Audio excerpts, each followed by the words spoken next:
A few hours ago, I released a video in which I discussed Metal Gear Survive's alternate ending, which I've since removed, as a number of people pointed out that some of the information was inaccurate. So for those who haven't played Survive, the game has two endings, a good ending and a bad ending. Which ending you get bogs down to a decision you make right before the game's final mission. To unlock the good ending, all players have to do is do what is expected and kill the final boss, the Lord of Dust, which will result in the protagonist staying in the game's alternate world to continue surviving. But alternatively, players can decide to run away towards a wormhole that will take them back home, but doing so will leave everyone else behind to suffer a doomed fate, unlocking the bad ending. Now, the way the game works is that if you get the good ending, you'll immediately be taken to the post-game, which means you cannot go back right before the final mission and get the alternate bad ending. So if you happen to do the good ending from the outset, your only option is to play the main campaign over again, and there are two ways to do that. You can either delete your character in the one slot that's given to you and then override it with a new character, or you can pay $10 for an additional character slot. Alternatively, if you happen to do the bad ending first, that will take you back to the checkpoint prior to the final mission, and from there you can proceed to do the good ending, killing two birds with one stone. But this isn't really something that players are made aware of, so most people will likely resort to doing the good ending and be stuck in the post-game.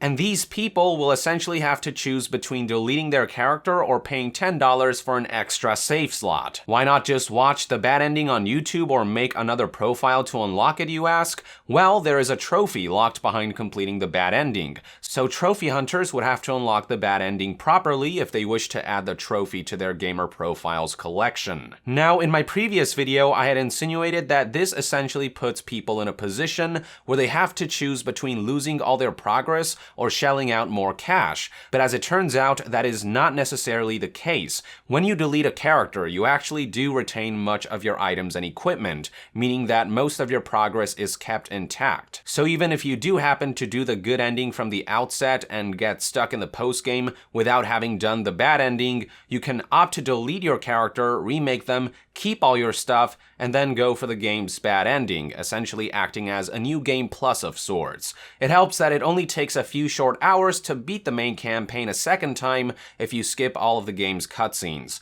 With all that in mind, unlocking the alternate ending wasn't quite the big ordeal I had made it out to be in my last video, so I do apologize for that. It's no secret that I'm not a fan of Metal Gear Survive. I've played it, and while it's mechanically sound, it felt like a lifeless and generic mishmash of other genres to me. But if I am going to call the game out for something, it should be something that deserves to be called out, and the alternate ending stuff just wasn't one of them. Make no mistake though, I still think the way Konami paywalled character slots, gear loadouts, weapon storage, and other basic conveniences and features that do have an impact on gameplay is utterly shit. There is still no excuse for charging $10 for stuff like character slots when they could have easily made it so that players can unlock features like these through pure gameplay. And I've heard people tell me that you do get SV coins every time you log into the game, but the amount you get is very paltry, so it would take a couple weeks before you can build up enough to buy a save slot, much less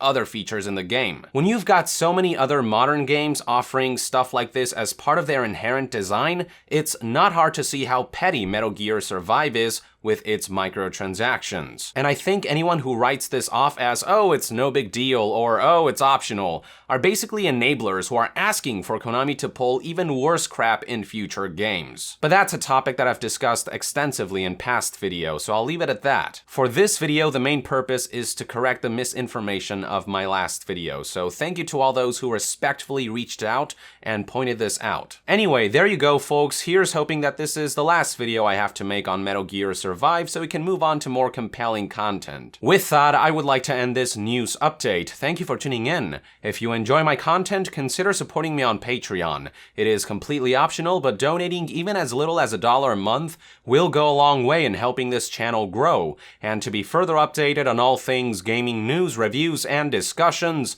stay tuned right here on Young Yeah. I'll see you guys next time. Young out.